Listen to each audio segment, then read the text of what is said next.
Hello everyone, मैं हूं प्रतिमा और आप सभी का आई एग्जाम बी के ऑनलाइन प्लेटफॉर्म पर स्वागत है। तो स्टूडेंट्स, आज हम पीएफआरडीए का जो एग्जाम हुआ था 5 नवंबर को, उसमें जो पैराग्राफ आया था और उससे संबंधित जो प्रश्न पूछे गए थे उसको हम यहाँ पर आज डिस्कस करेंगे।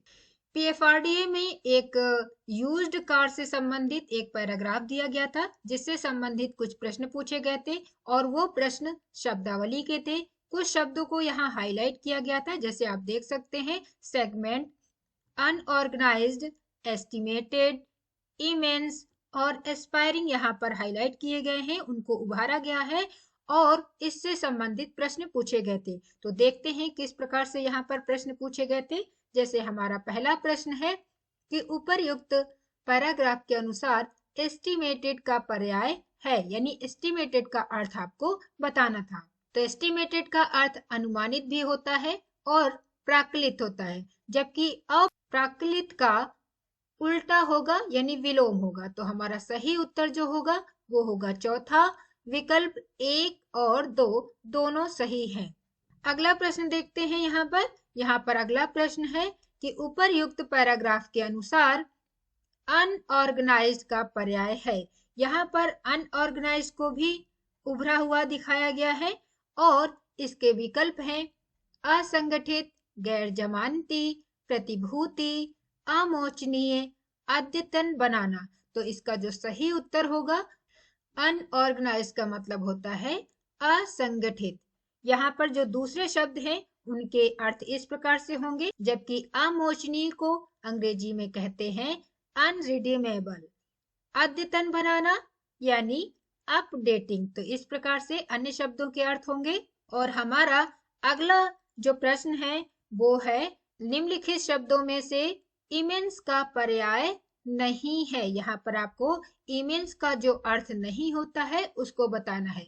तो पहला विकल्प अत्यधिक, दूसरा विपुल, तीसरा अमित और चौथा बहुत बड़ा। ये सभी जो हैं वो इमेंस के पर्याय के रूप में प्रयोग होते हैं, लेकिन तल्लीन यहाँ पर इसका अर्थ नहीं होता है। तल्लीन का मतलब होता है डुबोना। तो यहाँ पर इसका जो सही उत्तर होगा वो होगा पांचवा विकल्प। और तल्लीन को इंग्लिश में कहते हैं इमर्स।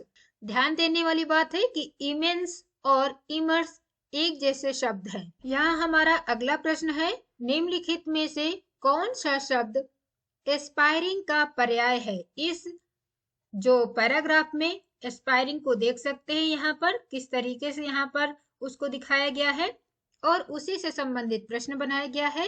एस्पायरिंग का पर्याय, तो एस्पायरिंग का जो पर्याय होता है वो होता है आकांक्षी या महत्वाकांक्षी।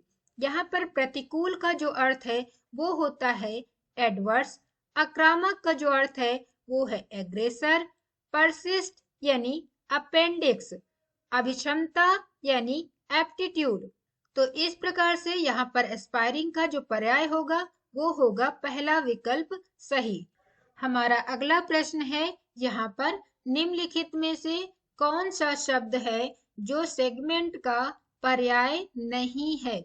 यहाँ पर हमारा शब्द यहाँ पर पैराग्राफ में दिया गया है कि यूज्ड कार सेगमेंट। तो सेगमेंट का मतलब होता है भाग, खंड भी इसका अर्थ होगा, टुकड़ा भी होगा और अनुभाग होगा। लेकिन पांचवा विकल्प जो लिखा है वृत्त, ये इसका अर्थ नहीं होता है क्योंकि वृत्त को कहते हैं सर्कल। तो इस तरीके से जो सही उत्तर होगा वो होगा पांचवा विकल्प। आई एग्जाम बी के वेबसाइट पर फ्री मॉक टेस्ट बहुत सारे पीएफआरडीए के पड़े हुए हैं। आप उस पर जाकर उनको हल कर सकते हैं और यहाँ पर आपको डिस्क्रिप्शन बॉक्स में एक लिंक दिया होगा जिसमें जाकर आप पीएफआरडीए की मेंस के मॉक टेस्ट को सॉल्व कर सकते हैं। इस मॉक टेस्ट में भी पैराग्राफ से संबंधित यहाँ पर प्रश्न दिए गए हैं जिसको आप सॉल्व करके उसमें अच्छे से प्रैक्टिस आप लोग कर सकते हैं। तो इस तरीके से आप अपनी परीक्षा तक अच्छे से तैयारी कर सकते हैं।